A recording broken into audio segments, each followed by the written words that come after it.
Salut tout le monde et bienvenue sur Créativité, le podcast qui parle un peu de thé mais surtout de création. Je m'appelle Karel, dans la vie je suis dessinatrice, illustratrice, autrice de romans et je travaille depuis plus de 15 ans dans le cinéma d'animation. Mais vous me connaissez peut-être sous mon nom d'artiste ou de booktubeuse, Kodaleya. Sur Créativité, je vais vous parler de création dans l'écriture et le dessin, mes domaines de cœur. Ici, je vais aborder mes coups de boost, mais aussi mes coups de mou, mes retours d'expérience, mes aventures, mes peurs, mes angoisses, mes réflexions et mes expériences passées, actuelles et futures.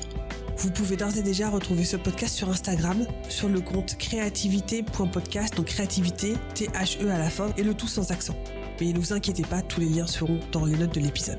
En attendant, prenez une bonne boisson chaude et bonne écoute. Salut tout le monde et bienvenue dans ce nouvel épisode de podcast. Alors, à l'heure où je vous enregistre ce podcast, on est le 20 avril je crois. Ça fait quasiment 3 semaines que j'ai pas enregistré quoi que ce soit. Je me félicite d'avoir fait des épisodes autant d'avance. Je pensais que c'était un petit peu too much, mais au final, non, ça me permet d'avoir un petit tampon comme ça, donc je suis ravie.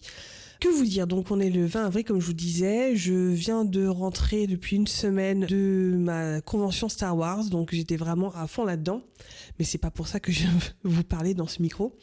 Je viens vous parler dans cet épisode de mes projets d'écriture, où est-ce que ça en est, etc. Évidemment à intenter, comme je vous disais, et voir un petit peu, vous expliquer un petit peu donc où j'en suis, où est-ce que je vais, etc. Mais avant de vous parler de ça, je vais vous parler très rapidement d'un thé, alors là que je n'ai pas sur moi puisque je l'ai laissé au travail et je suis en train de le finir, donc j'ai un petit peu la larme à l'œil pour être honnête. En fait, il s'agit d'un thé de Kusmiti que j'ai acheté l'année dernière, donc là je suis en train de le terminer. C'est, je pense, le thé le plus cher que j'ai acheté puisqu'il est autour de 20 € les 100 grammes, donc c'est juste énorme. Il s'agit du thé White Bellini qui est un thé plutôt pêche abricotée, comme je vous disais toujours, c'est vraiment mes préférés. Et celui-ci est juste super bon, il est très léger, il est juste magnifique quoi. Et j'avoue que bon, même si c'est 20 € les 100 grammes, bon, ça a duré 1 an, c'est plutôt pas mal. Mais là, je déguste les derniers grammes. Bon, alors, passons au vif du sujet, donc mes projets d'écriture, où est-ce que ça en est ? Alors, j'ai plusieurs projets d'écriture à divers stades de développement, on va dire. La nouvelle que j'ai publiée, c'était en 2018, je crois. Donc c'est une nouvelle fantasy qui s'appelle La fille aux yeux de chat, qui est publiée dans l'anthologie Félin aux éditions Ibi. Donc celle-ci, elle est faite, elle est publiée, etc. J'avais répondu à cet appel à texte donc il y a assez longtemps et c'était ma première expérience de travail éditorial qui s'était vachement bien passé. D'ailleurs, c'était très très intéressant comme expérience. Alors mon projet vraiment en cours, celui sur lequel je travaille, bon, je vous en ai déjà parlé et je vous en reparlerai bientôt, notamment pour... Ah, le chat se réveille. Je vous en reparlerai très très vite là, puisque je vais vous faire un épisode spécial sur la planification de ce roman. Et donc, vous l'avez peut-être deviné, il s'agit de L'Oiseau de Feu, donc qui est un roman uchronique d'aventure, on va dire, qui se passe à la fin d'un 19e siècle, donc comme je vous disais uchronique, et qui, pour celui-ci, est un one-shot. Il s'agit donc des aventures de 2 jeunes filles qui ne sont pas nées du tout dans le même milieu et qui vont se voir obligées de s'allier pour déjouer un complot qui vise l'héritière de l'Empire de Napoléon. Donc voilà, de grandes choses en perspective. Là, je suis un petit peu coincée dans les corrections. À l'heure où je vous parle, ça fait quasiment 1 mois que je n'ai pas écrit. Et ça a été un petit peu compliqué pour être honnête, en plus parce que j'étais vraiment bien lancée. Je pense que j'ai pris quelque chose comme 2-3 semaines pour corriger le premier acte. J'ai dû un petit peu changer de fusil d'épaule et de stratégie, on va dire plutôt, pour corriger le 2e acte. Et là, je suis en ce moment bloquée dans mon chapitre 19, en sachant que j'ai, je crois, 50 chapitres en tout, parce que c'est un chapitre que je dois écrire de zéro et que c'est un chapitre que je dois vraiment concevoir dans ma tête et dans l'enchaînement, etc. Et que pour l'instant, j'ai vraiment beaucoup de mal. Et en plus, en ce moment, j'ai pas trop la tête à ça, puisque je suis un petit peu overbookée au travail. Et en plus de ça, il y a pas mal de choses concernant Star Wars, puisqu'il y a eu les conventions. Il y a la prochaine convention qui a lieu dans 1 semaine pour laquelle je dois faire des goodies, donc je dois dessiner, etc. Donc j'ai pas trop le temps de me pencher dessus. Ça fait quasiment 1 mois que je suis pas allée au chocolat d'Édouard, qui en général justement est un gros boost d'inspiration qui parvient à donner un gros tremplin pour la semaine d'après. Donc voilà, évidemment, ça a correspondu au fait que pour l'instant, je suis un petit peu dans les marais de la mélancolie pour ceux qui connaissent la ref. Non, je ne suis pas Artax, mais bon, pour l'instant, c'est un petit peu dur. Je m'étais même inscrite, pour vous dire, au Camp Nano d'avril en me disant, peut-être que ça me donnera la motivation nécessaire pour justement remettre le pied à l'étrier. Le souci, c'est que comme je vous disais, ce mois-ci allait de toute façon être coupé par les conventions Star Wars, etc. Donc je savais qu'il y avait forcément des jours où je n'allais pas écrire. Et au final, je n'ai jamais commencé. Donc voilà. Alors ensuite, mon gros projet dont j'ai déjà parlé, dont je reparlerai dans d'autres épisodes plus tard, il s'agit de Versipélis. C'est une saga de fantasy qui, pour l'instant, est en 4 tomes, tel que je le vois. Le premier tome est déjà écrit, corrigé et même envoyé à des maisons d'édition. Le deuxième tome et aussi le reste de la saga, pour l'instant, est en pause, puisque là, pour l'instant, je me consacre à l'Oiseau de Feu. Je pense que je reviendrai après, une fois que j'aurai terminé l'Oiseau de Feu. Et donc, le reste de la saga est en attente de planification. Alors, je sais à peu près où je veux aller, dans les grandes lignes, on va dire, pour chacun des tomes. J'ai évidemment un petit peu plus d'idées sur le deuxième tome, puisqu'il était quasiment déjà balisé. Je savais déjà ce qui allait se passer dans le deuxième tome. Le seul truc, c'est que j'avais des idées assez vagues pour le reste de la saga, et je me suis dit que ce serait peut-être bien que j'ai des idées un petit peu plus précises sur justement ce qui se passe dans le tome 3 et 4. J'ai eu des idées qui me retournent le cerveau et qui, à mon avis, vont retourner le cerveau des lecteurs, et ça, j'ai très hâte de mettre ça en place. Mais ça demande justement un petit peu de planification pour préparer les gros changements et les retournements de situation. Donc voilà, j'essaie de courir un loup à la fois, qui est un apprentissage en soi, pour être honnête, parce que j'avais l'habitude d'essayer de me persuader que je pouvais gérer plein de choses en même temps. Spoiler, non. Donc Versipélis, pour l'instant, je le laisse de côté. Ça n'empêche pas que je vois des trucs ici à droite à gauche en me disant, ah tiens, ça c'est sympa, je pourrais peut-être le incrémenter, l'ajouter à ce que je planifie de faire, on va dire. Mais voilà, pour l'instant, je n'y touche pas. J'ai créé un wiki sur Notion où j'ai tout centralisé, et sur lequel donc j'avais commencé à retravailler les fiches de personnages, les fiches de lieux, etc.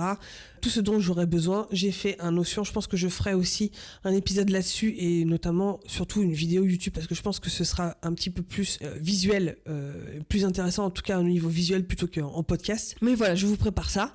Je pense que ce sera le prochain projet sur lequel je travaillerai, sauf si je décide sur le moment de passer à autre chose. Alors, un autre projet qui me trotte dans la tête et qui a un petit peu ressurgi du fond des âges, il n'y a pas très longtemps. Il s'agit d'un projet qui s'appelle Scales and Crossbones. Donc bon, comme vous voyez, c'est un titre en anglais, parce que c'est le nom en fait à la base d'un jeu de rôle qui a été créé par un de mes amis, un jeu de rôle que j'adore vraiment. Pour vous donner un pitch, en gros, c'est Pirates des Caraïbes, mais avec des dinosaures dedans. Une espèce de Caraïbes complètement uchronique, avec un continent qui est un petit peu différent, puisque les dinosaures ont continué à s'y perpétuer, oui, ou perpétrer, je ne sais pas, bref. Et donc c'est tout un univers qui est assez pittoresque, où il y a beaucoup de choses, beaucoup d'actions, beaucoup d'aventures, etc. Et c'était comme je vous disais, un univers de jeu de rôle dans lequel j'ai joué. J'avais un personnage, j'étais joueuse là-dedans. Et c'était vraiment un univers que j'avais envie, dans lequel j'avais envie de replonger et que j'avais envie d'explorer en tant qu'autrice. Mais pour l'instant, j'ai juste, vous voyez, un petit peu, comme je vous disais, l'univers. J'ai pas vraiment pour l'instant de personnage ou d'intrigue en tête. Donc c'était quelque chose qui est encore en réflexion. Et je pense que c'est aussi un univers et un projet qui pourrait très bien se faire en serial. Vous savez, je sais plus si je pense pas en avoir parlé déjà dans ce podcast. J'ai découvert en fait le concept des serials qui est encore différent des tomes compagnons, qui est différent de la série aussi, la série de livres ou de la trilogie, etc. En fait, le concept des serials, c'est, si vous voulez, comme si vous prépariez une série de dessins animés, une saison de dessins animés avec des épisodes qui sont du coup un petit peu plus courts que des épisodes de 42 minutes par exemple, pour faire une comparaison. Donc c'est en général des séries de romans mais qui sont plus petits, ce sont quasiment des séries de novellas qui pourraient être comparées à des épisodes de séries télé. Et je pense que ça pourrait très bien se faire donc dans ce cas-là en serial.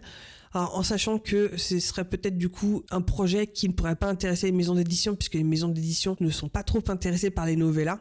Donc ce serait peut-être à voir une série qui pourrait peut-être être dirigée vers l'auto-édition. Donc on n'y est pas encore, hein, mais voilà, c'est en cours de développement. Alors à côté de ça, alors, c'est un projet que pour l'instant j'ai vraiment mis de côté parce que je ne sais pas comment le faire. Il s'agit en fait d'une fanfiction que j'ai écrite il y a quelques années. Il s'agit de La Bestia, qui est une fanfic basée sur l'univers de la série télé Grimm, que j'adore, c'est une de mes séries préférées. Alors donc c'est une fanfic que j'avais écrite et qui était vraiment censée être un épisode, ça pourrait être un épisode de la série avec un début, une intrigue, une enquête, une fin, etc. Un nouveau Wesen qui est inspiré de La Bête du Gévaudan, vous savez, c'est un peu mon grand dada. Et ça a toujours été un truc qui me taraudait, le fait que j'avais quasiment en fait un roman écrit de A à Z. Je crois qu'il fait un tout petit peu moins de 50 000 mots, donc c'est quasiment la taille d'un petit roman. Et j'avais l'idée en fait de transformer cette fanfic en roman urban fantasy. Le seul problème, c'est que c'est tiré d'un univers de série et ça se fait pas trop justement de sortir un roman urban fantasy forcément d'un univers qui ne m'appartient pas, dont je n'ai absolument rien inventé. En tout cas, les personnages principaux, j'ai inventé le Wesen, j'ai inventé les intrigues, etc. Mais voilà, l'univers, le world building évidemment n'est pas de moi. Donc j'avais pensé que ça pouvait être l'occasion de transformer tout ça en une espèce de roman urban fantasy. Pour vous donner une idée, ce serait un petit peu faire le même chemin, on va dire, même si ça me fait pas très plaisir de faire cette comparaison. Mais voilà, c'est un petit peu ce qu'a fait, je crois que c'était 50 nuances de Grey, puisque à la base c'est une fanfic Twilight, et que donc elle a transformé tout ça pour en faire un roman, donc pour le coup qui ensuite n'avait plus rien à voir avec Twilight. Elle a changé les noms, elle a changé tout ça. Bref, là c'est peut-être un petit peu plus compliqué puisque le background, l'univers dans lequel s'inscrit ce roman, évidemment c'est Grimm. Si je change tout l'univers, si je reste en fait sur le même univers et que j'appelle les choses autrement, est-ce que c'est vraiment très différent? Ce serait quasiment du plagiat. Je sais pas. C'est vraiment quelque chose qui, je sais pas comment le prendre, dans quel morceau le prendre, mais c'est une histoire que j'aime beaucoup, qui est disponible d'ailleurs sur fanfiction.net et aussi sur AO3. Mais voilà, et d'ailleurs, je crois que je l'ai posté aussi sur Wattpad. Donc, je sais pas trop comment le faire. Je pense que ça pourrait être intéressant de voir comment le transformer en une espèce de série urban fantasy qui serait mienne, on va dire, basée sur les folklores, contes de fées, etc., tel que Grimm le fait. Mais Grimm le fait tellement bien que c'est difficile d'en sortir, en fait. C'est pour ça que j'ai cette idée depuis quasiment 2018, depuis que j'ai sorti cette fanfic. Mais pour être honnête, je sais pas trop comment la retravailler pour la faire mienne sans la transformer vraiment drastiquement, parce que c'est un world building que j'aime beaucoup. Donc voilà, pour l'instant je suis un petit peu dans une impasse avec celui-là. Alors pour les autres, je vais passer très vite dessus parce que ça reste des espèces d'embryons d'histoire. Je ne sais pas comment je vais faire, je ne sais pas s'ils seront faits, mais en tout cas, ce sont des idées comme ça qui pourraient ensuite devenir autre chose, que ce soit des romans ou que ce soit des nouvelles. J'avais une idée de faire une espèce de 3 mousquetaires, mais avec des femmes cette fois-ci, que je voulais appeler Une pour toutes et toutes pour une. Mais je crois qu'il y a eu beaucoup aussi de romans. Les mousquetaires, en tout cas en jeunesse, sont très en vogue en ce moment, j'en ai vu beaucoup. Et du coup, je me suis un petit peu dit, est-ce que ça vaut le coup de se lancer dedans, d'autant que, comme je vous disais, j'ai absolument rien du tout à part ce que je viens de vous dire. Ce que je voulais faire, c'était vraiment un roman de cap et d'épée, mais que avec des meufs, de la sororité, etc. Parce que voilà, c'était quelque chose que j'avais beaucoup aimé dans le roman et surtout dans les séries. Et je me suis dit, pourquoi pas, ça manque de meufs, les 3 mousquetaires, et ça me paraissait une super idée, mais ça me paraît un petit peu moins vu justement tous les romans et toutes les histoires de mousquetaires qui sont sortis depuis. Mais bon, c'est pas encore jeté à la poubelle, on verra. Et à côté de ça, il y a toujours des réécritures de contes que j'ai toujours voulu faire parce que j'adore ces contes-là et je me suis dit que ça pourrait être très sympa à explorer, et notamment Barbe Bleue, parce que c'est une histoire et un conte de fées que j'adore, et aussi Le Bal des 12 princesses, et je n'ai aucune idée de comment revisiter ces contes-là, mais j'ai très envie. Et j'ai aussi des idées pour des nouvelles inspirées de chansons qui me donnent des idées pour des histoires un peu fantastiques, urban fantasy. Mais voilà, ça c'est pareil, ça reste encore à creuser et à trouver le temps justement pour planter la graine et que ça devienne une jolie fleur. Je ne sais pas encore quand est-ce que je m'y mettrai, mais c'est en cours de réflexion. Alors ce que je fais pour les noter, c'est que je me suis fait un tableau dans Notion où j'ai tout noté, à quel étape j'en suis, qu'est-ce que c'est comme type de roman ou de saga ou de nouvelle, etc. Je me suis également fait un fichier dans Ion Timeline, plus au niveau du chronologique. C'était surtout pour noter l'avancement de chaque projet dans une chronologie partagée, on va dire, pour voir comment j'articule les unes par rapport aux autres, quand est-ce que je travaille sur l'un et quand est-ce que je travaille sur l'autre. Au moins pour garder une trace dans le temps, on va dire. Et je me suis aussi fait un fichier qui s'appelle Plot Bunnies. Alors ça, je crois que c'était sur la chaîne de Abby Emmons que j'avais vu ce terme-là. Je trouvais ça super mignon, les Plot Bunnies. Dans Scrivener, et aussi plus tard, je l'ai fait dans Notion. Donc en fait, j'ai fait une page par idée comme ça pour ensuite développer les idées dans chaque projet. Si vous voulez faire une espèce de pré-brainstorming pour donner un petit peu de chair à chacune de ces idées. Donc c'est un petit peu comme ça que je procède. Évidemment, il y a eu la migration vers Notion. À la base, c'était sur Scrivener et c'est devenu de plus en plus dans Notion que j'utilise forcément plus encore qu'avant. Alors ça fait beaucoup de projets qui sont en gestation, on va dire. Je ne sais pas du tout dans quel ordre je vais les faire. Il y en a qui s'imposent un petit peu plus à l'esprit que d'autres parce que forcément il y a des étapes d'avancement qui sont différentes. Et il y a aussi le fait qu'à un moment T, quand on est prêt à travailler sur un nouveau projet, il y en a un qui fait coucou de sa main là comme ça et qui dit travaille-moi, je suis plus avancé que les autres. Et donc il y en a qui vont un petit peu repartir vers le fond du cerveau pour peut-être parce qu'il a encore besoin de maturation, et d'autres qui vont venir un petit peu plus en avant. Là par exemple le Skull and Crossbones, c'était vraiment quelque chose que j'avais en tête depuis très longtemps, que je savais pas par quel bout prendre, et là d'un seul coup, justement quand j'ai vu ces histoires de céréales, je me suis dit tiens, ça pourrait très bien se porter là-dessus, et c'est revenu un petit peu en avant parce que justement je trouvais un peu une sortie, un dérivé à ce projet-là. Et donc on verra ce que ça donne par la suite sur lequel je vais travailler. Pour l'instant, a priori ce sera vers Sypelis, mais voilà, je ferme pas la porte à d'autres idées, à d'autres projets. Voilà, c'est la fin de cet épisode, j'espère que ça vous aura plu. Et vous, est-ce que vous avez comme ça plusieurs projets peut-être déjà en tête, ou alors est-ce que vous prenez comme ça le premier qui vient dès que vous êtes prêt? Est-ce que, je sais pas, vous travaillez sur plusieurs projets en même temps? Moi, perso, j'y arrive pas. Je pense qu'on a tous des idées différentes à plein de stades de développement différents.